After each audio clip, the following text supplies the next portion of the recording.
Como cada miércoles, tenemos la entrevista. En esta ocasión, con motivo justamente de marzo 8, vamos a abordar temas relacionados con la mujer.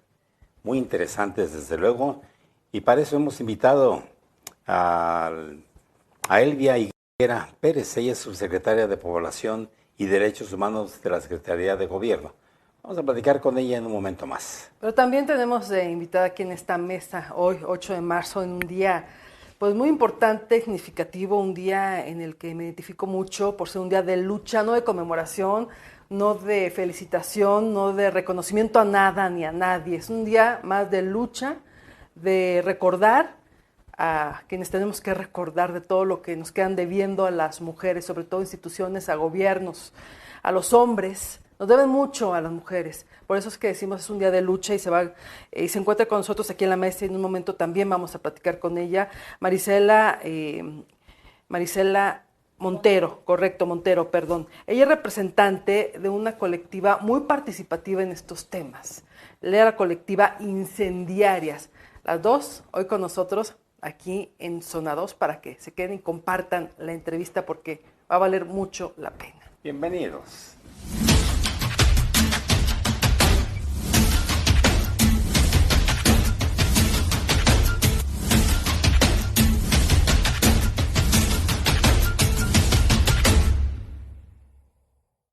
Y tal como lo comentamos, empezando este espacio de comunicación muy importante, y más importante ahora, por lo que de alguna forma vamos a abordar, profundizar, dialogar con Elvia Higuera Pérez. Ella es subsecretaria de Población y Derechos Humanos de la Secretaría de Gobierno, y le damos la bienvenida. Licenciado José Luis, muy buenos días. Licenciada Dani, como siempre, un placer poder coincidir con ustedes. Y además con una mujer maravillosa, con Marisela, a quien también he venido siguiendo desde hace mucho tiempo. Decirles que me gusta mucho su trabajo desde el activismo. Una mujer además muy joven, pero muy comprometida con su generación. Yo creo que ahora las chicas que tienen esta militancia dentro del movimiento feminista pues vienen con una perspectiva totalmente diferente a la que tuvimos nosotras. Si bien no hemos cambiado las condiciones todavía para que las mujeres puedan vivir en seguridad, en igualdad plena, creo que por lo menos ellas tienen ya las posibilidades de abrirse mucho más ante el espacio y especialmente con este maravilloso manejo que hacen de las redes sociales, de la tecnología, que yo debo reconocer, tengo una brecha digital porque me cuesta mucho trabajo, pero encantada de estar con ustedes esta mañana. Un placer. Muchas gracias. Muchas gracias. Muchas gracias. Y también damos la bienvenida a Marisela Montero. Ella es líder o miembro de la colectiva Incendiarias. Sí. Bienvenida.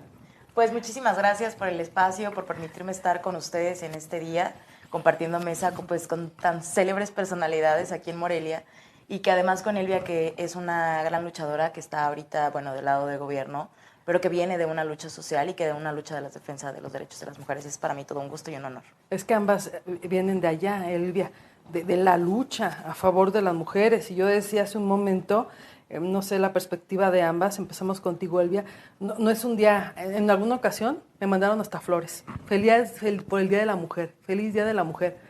Bueno, yo lo sentí en serio, con todo respeto, como una ofensa, porque no es ni para que nos feliciten, no es ni para que manden flores. Debemos de tener otra perspectiva para realmente cambiar las cosas, aportar algo y abonar con algo. ¿Cómo lo ves tú, Elvia? Sí, yo creo que se ha distorsionado mucho el tema de la conmemoración del Día Internacional de la Mujer. Hubo un momento como que se puso de moda el día. Yo creo que eso tuvo más o menos, se empieza, en el caso de Michoacán, yo recuerdo que se empieza a conmemorar a partir del año 2001 que se crea el Instituto Michoacano de la Mujer, porque antes pues no teníamos secretaría. Cuando surge la Secretaría de Igualdad Sustantiva surge como un instituto, en el 2000 se crea Mujeres y esa la generación de las mujeres como una política pública de Estado, como un espacio para las mujeres, obliga a que en todas las entidades federativas haya una instancia de atención a la mujer. Y entonces se crea el Instituto Michoacano de la Mujer en el gobierno del antropólogo Lázaro Cárdenas Batel, y se empieza a hacer como recuperar la fecha, pero con una distorsión, porque la esencia o lo que buscaba el instituto en ese entonces era tener presente como un día de lucha donde en todas las oficinas de gobierno se tuviera presente qué faltaba por hacer para que las mujeres fueran incorporadas en la política pública, para que hubiera presupuestos sensibles al género. ¿Qué pasaba en el ámbito de la justicia?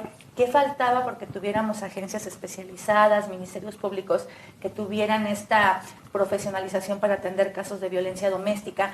Porque también es cuando se empiezan a hacer las campañas para denunciar la violencia. Sí. Que hay que decirlo, en su momento el Estado se vio profundamente rebasado, porque cuando se empiezan a hacer campañas para generar una cultura de la denuncia, pues no había personal especializado. Pasaba lo mismo que pasaba con las abuelas o con las tías hace muchos años, cuando iban a presentar la denuncia, que las culpabilizaban de su violencia, les decían que ellas eran responsables.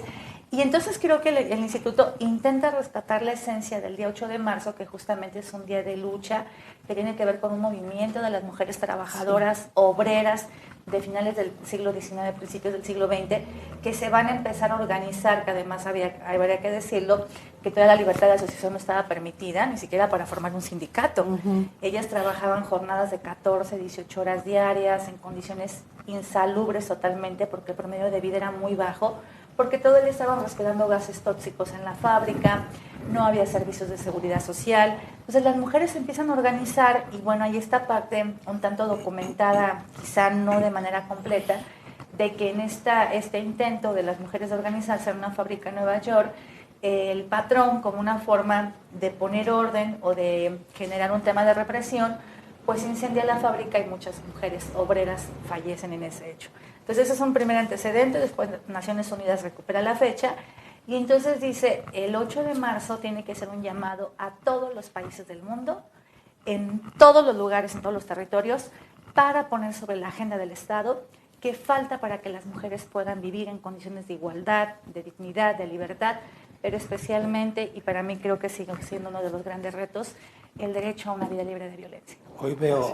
Yo veo un grito permanente de las mujeres, no solamente el día 8, lo veo todo el año.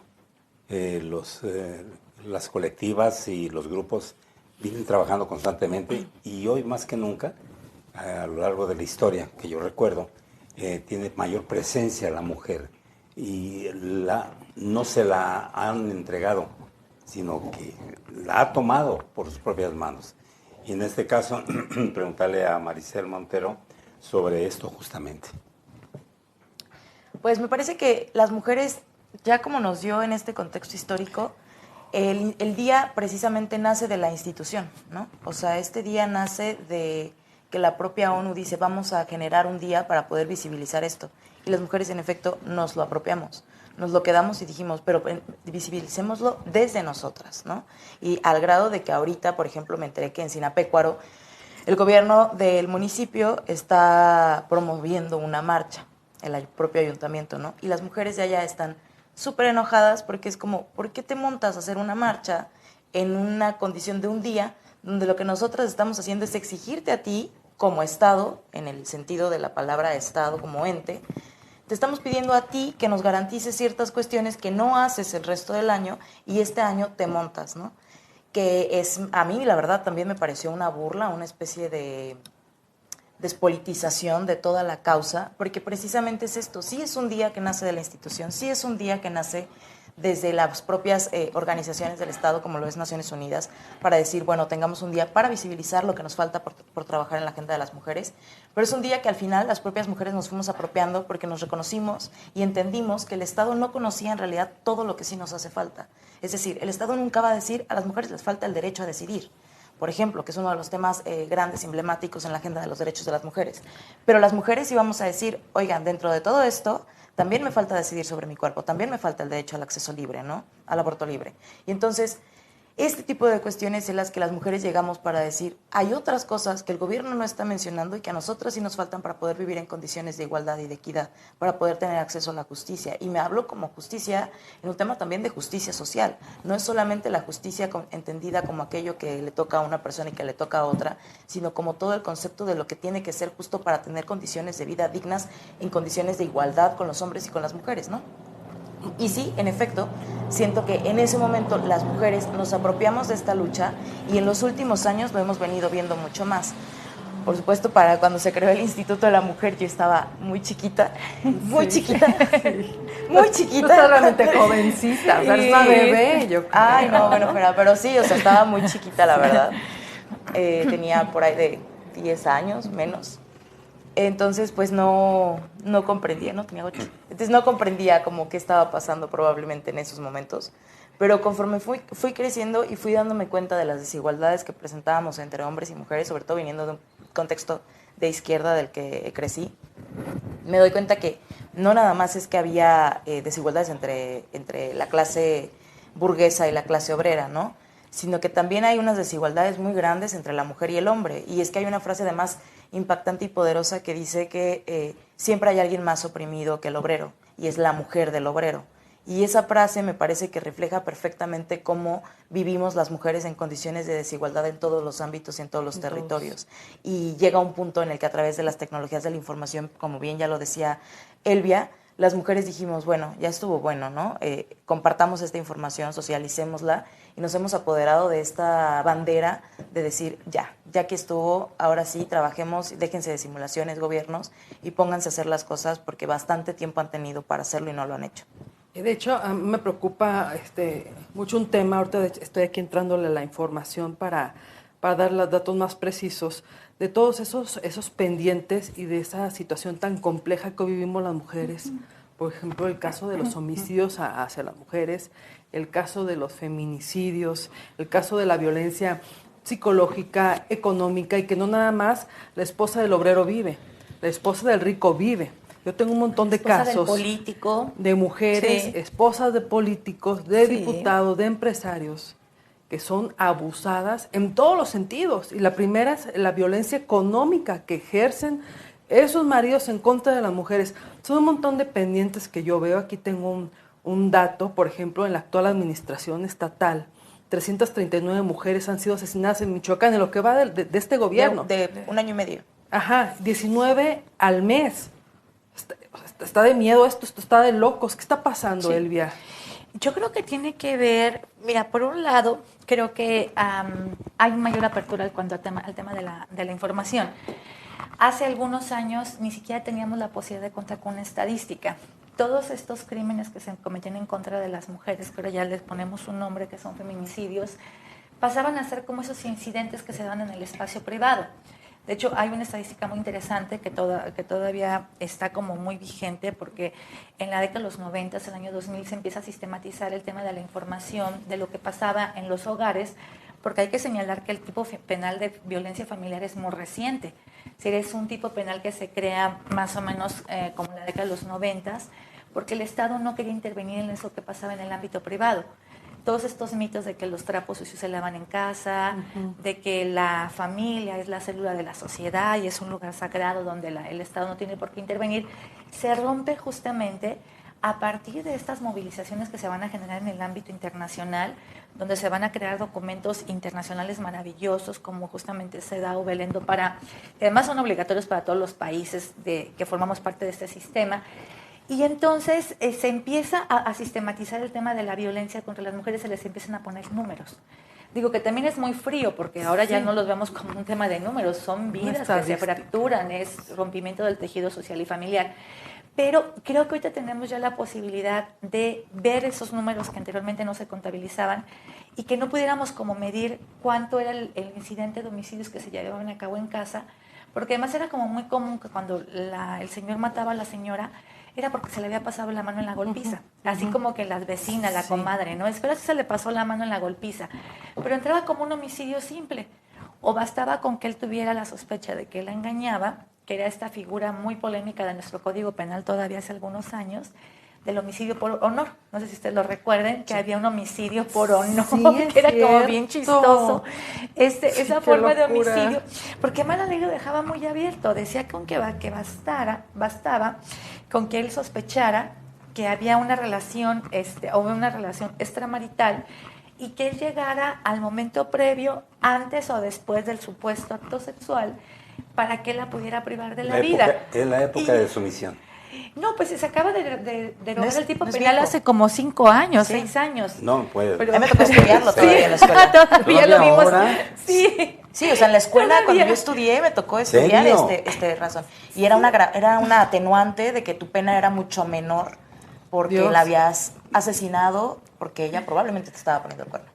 ¿Y cuando él No, pone el bueno. cuerno? ¿Qué onda? Ah, no, ahí no pasa nada. Ahí no pasa nada. No, porque además Se hay entiende. una diferencia en cuanto a la aplicación de la ley, porque tiene que ver con un tema cultural también. Como el tema de la infidelidad masculina está más legitimado y valorado socialmente al de la femenina.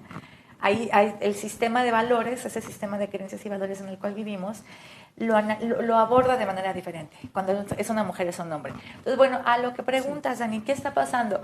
Pues me parece que por un lado son cifras que siguen siendo bastante preocupantes. Yo creo que tenemos que seguir trabajando, como lo hemos comentado en algunos momentos, con una serie de factores, porque esta cifra sí de 15 mujeres asesinadas en el promedio de un mes, que además 19, perdón, Casi 20. y que no van a entrar todas en un tema además de una categoría de feminicidio, porque también hay que destacar que a veces las investigaciones, aun y cuando es una obligación de las fiscalías, en este caso, todo lo que son homicidios dolosos en contra de mujeres o muertes violentas, la primera línea de investigación tiene que ser un feminicidio. Ya después lo descartas conforme vayas avanzando en la investigación. Esto de acuerdo a protocolos que ha generado Naciones Unidas. Pero todavía hay como muchas fallas técnicas cuando se hace el tema de la investigación y por eso simplemente se dicen homicidios en contra de mujeres. No se especifica desde un primer momento que pueden ser feminicidios. Entonces, yo creo que la cifra sigue siendo preocupante, sigue siendo alarmante.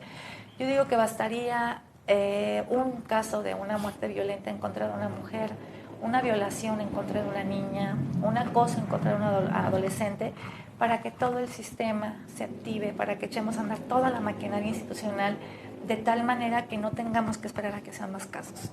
Pero las cifras siguen siendo todavía bastante Las leyes creo alarmantes. que no van a la par, creo que no corresponden a una realidad, ni da la forma para que esto mejore y para que esto se defienda de una manera muy importante a la mujer.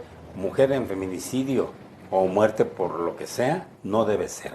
Simplemente no debe ser y deben bajar las cifras al precio que sea. ¿Y qué faltará, Marisela? ¿Será que la mujer se empodere más, cuidar más a nuestras hijas, más comunicación? Digo, para hacer un trabajo en conjunto. Por un lado, sí, pues está una responsabilidad del Estado, está una responsabilidad de las instituciones, pero también yo creo que si no es que la mayor responsabilidad es en uno como madre, ¿no? En uno como hija, en uno como ser humano, como mujer también, ¿no? Ya. Mira, ando la voz un poco gastada de estos días, lo Sí, siento. ya sé. Pero voy a iniciar por preguntas, algo que falta y retomo entonces el último punto. Sí.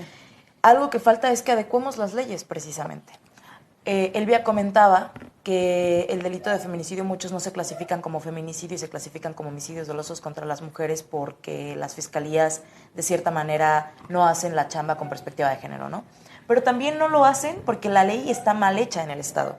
En el Estado de Michoacán, por ejemplo, el feminicidio no se contempla de manera inmediata que se catalogue como feminicidio si son pareja. En otros estados sí. Entonces, tenemos, por ejemplo, el caso muy sonado últimamente de Frida Santamaría, una mujer que fue asesinada, supuestamente, lo que dice la defensa del imputado, de manera accidental, pero era su pareja. Y en otros estados, ya con que haya sido tu pareja, o sea, tu pareja en el momento de la muerte, Feminicidio. es feminicidio. Y en Michoacán no. Entonces, esto nos impide catalogarlo como feminicidio jurídicamente y estrictamente hablando, porque no podemos comprobar que entra como tal, porque el Código Penal no está adecuado. Y entonces, en ese escenario, por ejemplo, para que sea feminicidio tiene que ser que haya violencia física o que haya exposición del cuerpo, que haya una violencia sexual o que haya habido actos con antelación de violencia, ¿no? Si la mujer nunca denunció, si nunca le dijo a nadie, a lo mejor nomás le dijo a su mejor amiga, a su hermana, a su cuñada, que el marido la golpeaba o que le pegaba o la maltrataba, pero nunca hubo una denuncia. Si no expuso el cuerpo o si no hay una violencia física o sexual previa de es decir, recordemos que a partir del 2006 que se dio la guerra contra el narcotráfico desatada por Felipe Calderón en el país, el incremento de asesinatos de mujeres con arma de fuego es escandaloso. Entonces, muchas de las veces que se asesinan mujeres en feminicidio no tiene que ver con una exposición y una tortura del cuerpo como tal, ¿no? No los golpes, no nada, sino que tienes acceso a un arma y la puedes matar como tal, con el arma. Entonces es muy complicado en muchos casos que sí son feminicidio, que la fiscalía lo pueda catalogar como feminicidio, porque el Código Penal está mal hecho. Y entonces, para la fiscalía es muy riesgoso presentar ante un juez un caso por un delito cuando el juez te puede decir, no lo armaste lo suficiente y entonces tumbarte lo que tienes armado, ¿no? Creo que ahí también hay un grave error y que siempre estamos echando la culpa y la exigencia a fiscalía y sí, tienen muchísimas cosas que todavía tienen que mejorar, hay muchísimas omisiones, hay muchísimas cosas que pueden hacerse mejor, pero también tenemos que voltear a ver al legislativo y ver las cosas que están haciendo mal, como esa omisión que tienen en feminicidio. El gobernador el año pasado, precisamente en esta fecha, se jactó de que habíamos podido incrementar la pena para quien cometiera el delito de feminicidio de 50 a 60 años. Bueno, pero no modificamos la Constitución y la Constitución se quedó con una pena máxima de 50. Entonces, suponiendo que a un feminicida se le dan 60, lo puedes llevar a una apelación, a un amparo y te la van a rebajar a 50 porque no está adecuada con la Constitución del Estado y entonces es inconstitucional. ¿De qué nos sirve que hagan este tipo de cosas cuando son completas simulaciones? De nada, porque entonces no podemos trabajar realmente para atender y prevenir y erradicar la violencia. Y como este tipo de cosas hay muchas otras cosas y creo que muchas veces falta perspectiva de género, pero más que perspectiva de género, una perspectiva feminista y en pro de los derechos de las mujeres, clara y decantada, nada más. ¿Qué falta también? La responsabilidad no es enteramente de las mamás. Las mamás, por supuesto, tienen una responsabilidad de crianza y una de las trincheras más importantes es la crianza en esta lucha por la igualdad. Sí. Pero no podemos echarles toda la responsabilidad a las mamás, porque ¿y dónde están los papás? Claro. O sea, no podemos decir, es que las mamás tenemos esta responsabilidad. Sí, sí la tenemos, pero echarle la culpa únicamente a las mamás es volverles a poner el yugo patriarcal sobre ellas, de que solo ellas tienen que cambiarlas, ¿no? Solo ellas van a poder educar a las niñas y a los niños. También les toca a los papás, pero además tenemos que entender que como sociedad la crianza debe ser colectiva. Vivimos en un país que es sumamente individualista y que todas nuestras metas, todos nuestros trabajos, todos nuestros entornos son individuales. Si a mí no me toca, yo no me quejo. Si a lo que le pase a mi vecino a mí no me afecta, a mí no me importa. El claro ejemplo es que salimos a marchar por las mujeres desaparecidas, que en muchas ocasiones quienes marchamos no conocimos, no conocemos y probablemente no vamos a conocer, pero lo hacemos desde este entendimiento de que lo que afecta a una nos afecta a todas y la sociedad nos juzga de locas. Sí. Entonces vivimos en una sociedad individual que no ha comprendido que la crianza, la lucha y el respeto a la sociedad tiene que ser colectivo más allá del individual. No hemos entendido eso. No lo hemos entendido. No hemos entendido. Sí. No se da. Y no se da. Y yo creo que también hay el tema mucho de la seguridad. Yo creo que también tendríamos que partir de una conciencia colectiva del cuidado del cuerpo de las niñas, con independencia de que sea mi hija, mi hermana, mi tía. Sí, yo siempre les digo a mis estudiantes, a ver, si ustedes están en una convivencia y ven que una de sus compañeras ya se pasó de copas, tienen que estar atenta de ella. Llamarle a algún familiar para que venga a recogerla, con quién llegó, dónde está la amiga, dónde está el amigo, porque justamente es lo que las vuelve vulnerables, justamente esta falta de empatía y acompañamiento colectivo, donde si llega uno más grande se la lleva, luego los chiquillos no saben ni dónde quedó la muchacha, con quién se fue, en qué estado iba la niña. Entonces yo creo que tenemos que justamente partir de este proceso colectivo del cuidado de los cuerpos de las niñas, y yo insisto mucho también en el autocuidado individual, porque digo, hasta en tanto no generamos condiciones de mayor seguridad para ellas, sigue siendo como un gran tema de responsabilidad el por lo menos saber dónde estás, el por lo menos saber con quién estás, quiénes están en ese espacio, mándame tu última ubicación, porque algo que hemos identificado mucho en el tema, por ejemplo, de la desaparición de personas, la importancia de la última ubicación de dónde estaba esa persona. La importancia de poder saber con quién llegó, con quién se fue, hacia dónde le dio, porque esos son datos que te sirven de manera maravillosa cuando vas a hacer una investigación de búsqueda. Pero hay niñas que de repente se desconectan totalmente, que no saben quién fue la persona que llegó por ella, dónde se fue, a qué carro se subió, y eso es bien complejo, el tema de las localizaciones ante un eventual tema de desaparición, que ojalá ninguna madre transite por esa experiencia. Ojalá ninguna mamá de Michoacán y de todo el país, de todo el mundo, transite por un tema de búsqueda de una hija desaparecida. Me queda claro que, por un lado, hemos olvidado de alguna manera el origen de este grave problema que tenemos de violencia contra las mujeres.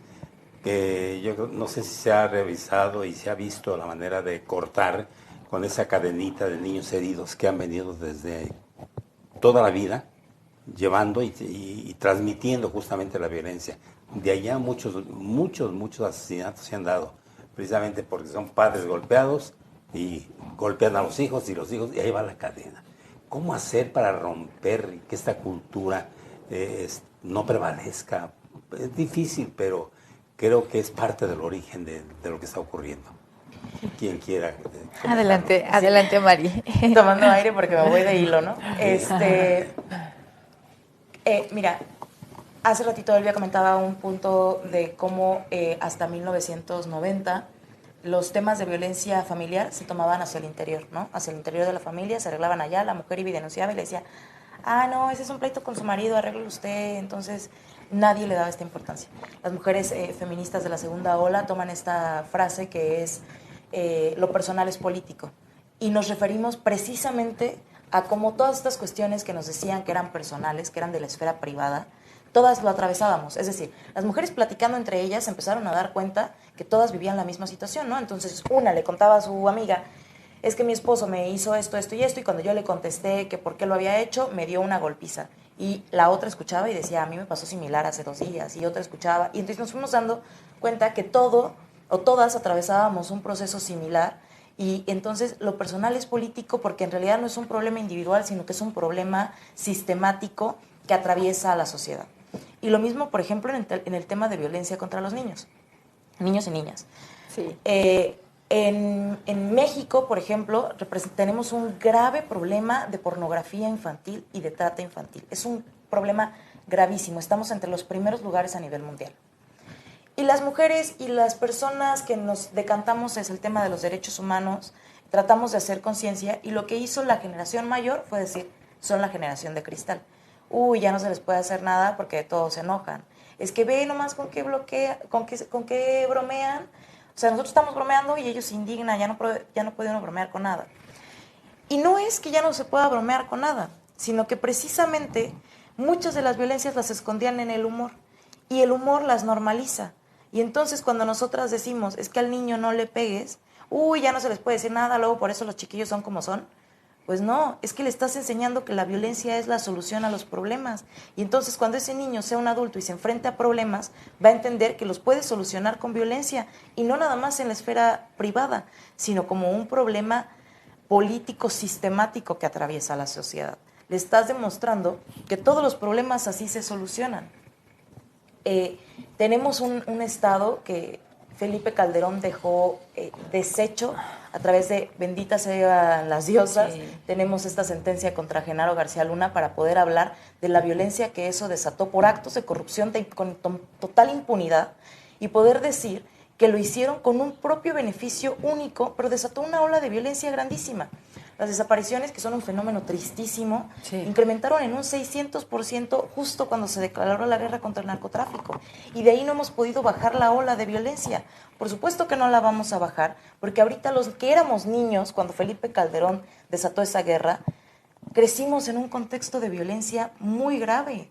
Para mí, por ejemplo, que soy de Tancítaro, era normal y muy simple ver cuerpos de personas asesinadas.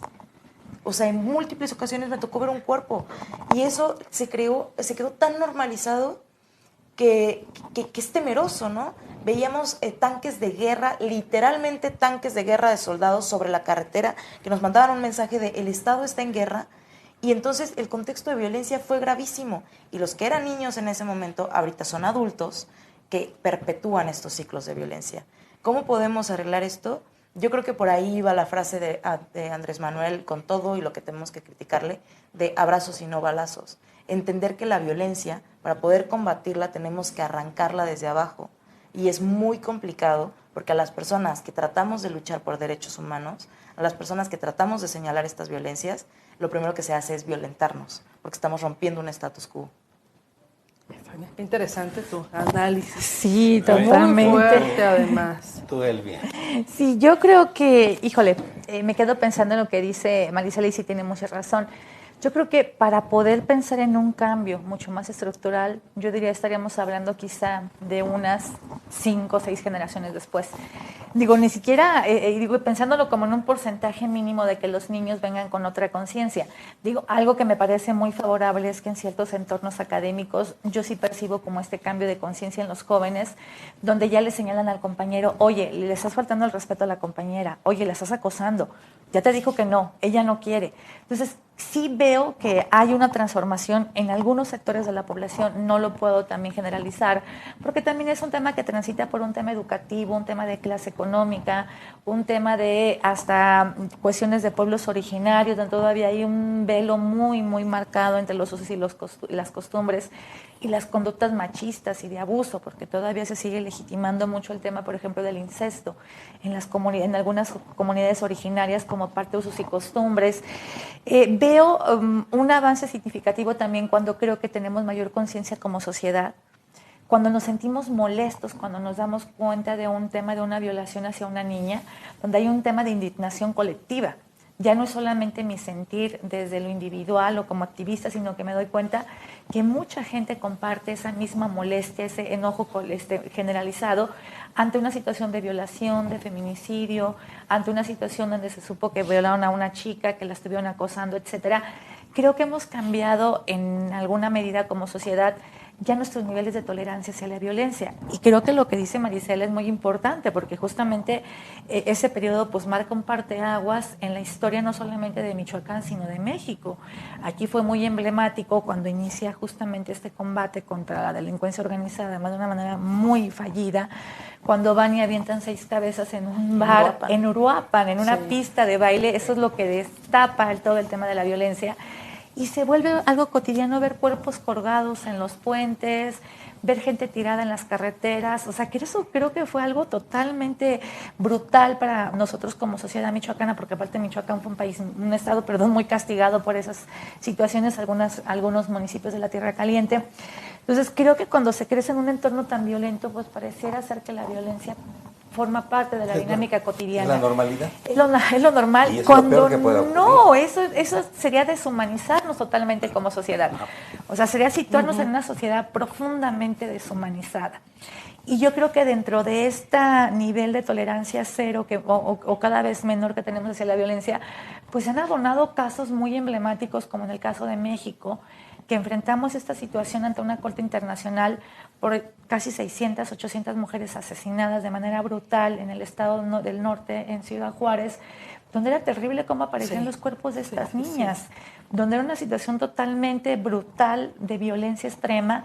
Lo que hacían con esos cuerpos, que no se limitaba a la privación de la vida, sino que previo había un proceso de tortura mediante el cual violaban de manera tumultuaria, las quemaban, algunas les arrancaban sus pezones a mordidas. O sea, una cosa brutal lo que hacían con esos cuerpos, que además eran tirados como basura, porque se aventaban en el desierto, en los basureros. Eso también generaba muchos problemas para el tema de la identificación de estas madres, porque pues eran cuerpos descompuestos por el sol, por el polvo, por el desierto, etcétera. Y eso pone a México en un foco de atención a nivel internacional. Eso nos lleva a una sentencia que transforma y revoluciona el tema de la política pública, porque también lo que hemos logrado no ha sido una concesión gratuita por parte del Estado. Ha sido derivado de una presión que se ha generado desde instancias internacionales, donde México ha sido condenado por los casos de estas mujeres asesinadas.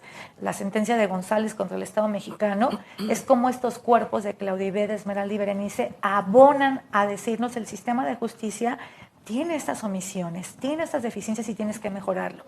O en el caso de estas mujeres indígenas del estado de Guerrero, mujeres originarias de una comunidad de la montaña alta del estado de Guerrero, mujeres MEPAT, que son violadas por militares, una violación también tumultuaria, una 4, otras 6 militares, o como el caso de la señora Ernestina Alonso, que también se lleva en el marco de la lucha contra la delincuencia organizada, cuando el presidente manda al ejército a hacer funciones de funciones de civiles o de seguridad pública civil.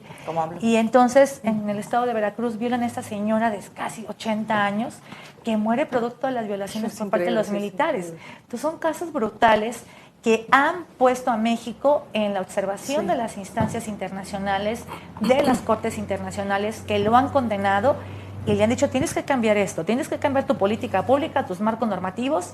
Y es la forma en la cual se ha venido cambiando la dinámica de los mecanismos de protección y de acompañamiento de las mujeres. ¿Se le parece que va De otra contra manera, marea no. todo?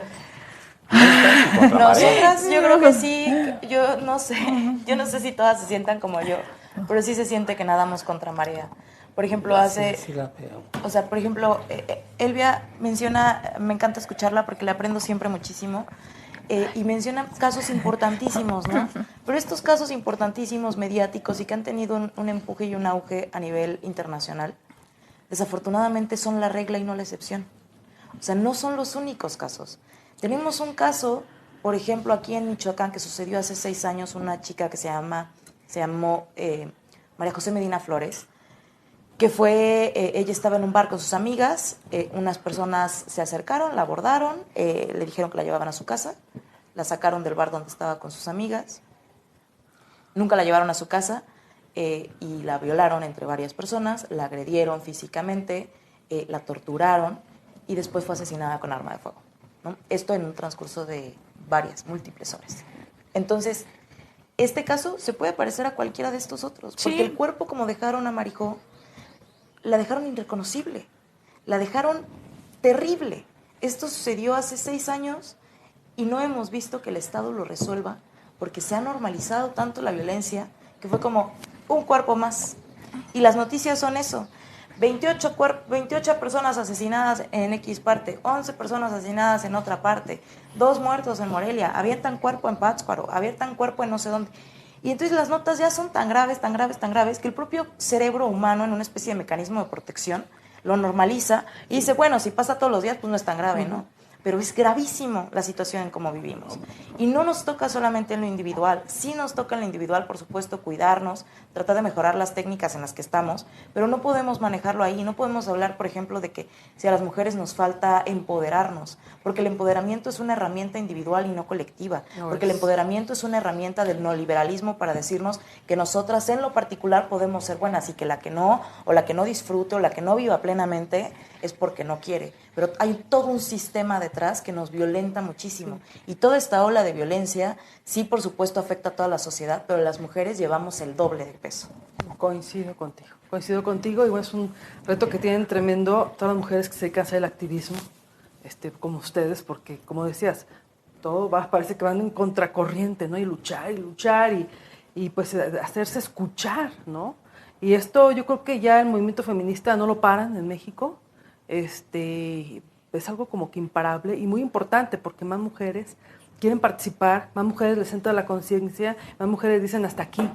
Ya aguanté un chingo, ya no puedo más y me sumo a la lucha, porque no hay de otra. Claro. No hay de otra. O te sometes y te matan, o te sales de ahí y levantas la voz y te vuelves una activa pro defensa de las mujeres, ¿no? Y a favor de la defensa de las mujeres en cualquier ámbito, en cualquier circunstancia. Y coincido contigo, somos bien individualistas porque somos egoístas. Claro. El día que nos cambie ese chip vamos a tener otra sociedad completamente distinta. Así es. Y yo creo, perdón, que también, porque ya casi me tengo que retirar, pero también creo que los hombres tienen que hacer la parte que les toca, Dani. Sí. Yo creo que dentro de este proceso, las mujeres hemos logrado esos avances por esta cuestión de organización, de lucha colectiva, porque justamente hemos partido de lo personal a colectivizar esos dolores y esas angustias y esas situaciones que enfrentamos, pero creo que también a los hombres les falta trabajar más esta parte. Yo creo que una parte bondadosa del movimiento feminista o de la teoría feminista es que también ha puesto sobre la mesa todos los mecanismos de opresión que los hombres tienen. Esta dinámica de sus propias violencias, esta trilogía de la violencia, cómo los afecta en términos personales, en sus relaciones de familia, de pareja, en su propia dinámica de salud de vida, estas cargas también tan pesadas que luego les imponemos a los niños, de tener que estar demostrando un tema de fuerza, de valentía constante, de que son proveedores toda la vida. Es una carga espantosa. Y yo creo que los hombres tenían que estar trabajando también en sus procesos de liberación, de tal manera que pudieran quitarse todas estas cargas tan fuertes y vivir más libres, también más plenos. Eso también los invita el movimiento feminista. Entonces yo creo que sería muy bueno que se aprovechen de esa parte. Claro. De hecho, cuesta mucho trabajo desprenderse de muchas cosas, entenderlo, aceptarlo y convivirlo y respetar y defender a la mujer. No hay cosa más bonita que una relación respetuosa, amorosa y cariñosa Y desde luego, y que esto lo vean los hijos, no solamente educarlos, que lo vean como parte de... Pues Marisela, ¿algún comentario vamos. final antes de No, pues nada, despedirnos? como siempre, o más bien como en un inicio dije, un gusto estar con ustedes compartiendo esta mesa, que nos vuelvan a invitar, porque las mujeres no nada más estamos activas alrededor del 8 de marzo, Así sino es. estamos todo el año. En este año, estas fechas se le pone un foco especial, pero bueno, que estos temas podamos seguir socializándolos, platicándolos, y que la audiencia se involucre, que se involucren mujeres, que se involucren hombres, y esperemos un cambio pronto. Muchas gracias. Gracias Elvia. a las dos. Pues solamente agradecer nuevamente la generosidad del espacio, decirles que es un placer escucharlos también a ustedes, porque también sabemos que son dos comunicadores, dos periodistas, además de muy reconocidos, muy prestigiados, muy queridos, porque además es impresionante los comentarios tan bonitos que uno escucha. Hay de todo, en diferentes y bien espacios. odiados también. No, pero fíjate Hay de que yo todo. creo que si ponderan, yo creo que son los comentarios más, Sí. más, o sea, más bien son más los buenos. Sí, somos bendecidos. Los la generosos que tiene la gente Sí. respecto de ustedes, porque más es maravilloso la diversidad de espacios donde los escuchan. Digo, yo como también soy su fan, de repente me encanta porque a veces los escucho en la combi, a veces en la carnicería, a veces cerca de un espacio educativo. O sea, tienen una diversidad de auditorio y eso también es maravilloso, porque creo que los medios de comunicación son parte fundamental de este cambio y que lo digan dos personas con la legitimidad, con el reconocimiento, el prestigio que ustedes tienen, que abran el debate a ese tipo de temas y que también lo hagan desde una postura de la no normalización, desde la crítica, desde el cuestionamiento, abona mucho para este cambio. Entonces, muchas gracias también a ustedes por todo lo que aportan de manera cotidiana para este cambio social que se requiere. Gracias por tan Gracias. Gracias a las dos. bondadosos conceptos. Gracias, Marisela. también, Marisela, y un reconocimiento a la lucha que vienen realizando día con día. Me da mucho gusto porque en este momento siento que el poder más fuerte que hay y que está creciendo y que se va a apoderar del país es el de la mujer. Yo creo lo seguro, mismo, estoy Bien segura En también. cuánto tiempo no lo sé, pero el poder de la mujer va a dominar este país. Es Ya lo imparable. Sí. Ya lo verán, ya lo verán. Estoy segura. Sí, Bueno. pues nos vamos, agradecemos a ustedes el favor de su atención. Todos los miércoles 8 de la noche son las dos plataformas digitales. En todos lados estamos. Nos pueden bajar en cualquier lado. Y bueno, pues aquí estamos en la lucha a favor de las mujeres, de las niñas, de los niños, también de los hombres. Respete, quiera, ame y defienda a las mujeres. Gracias.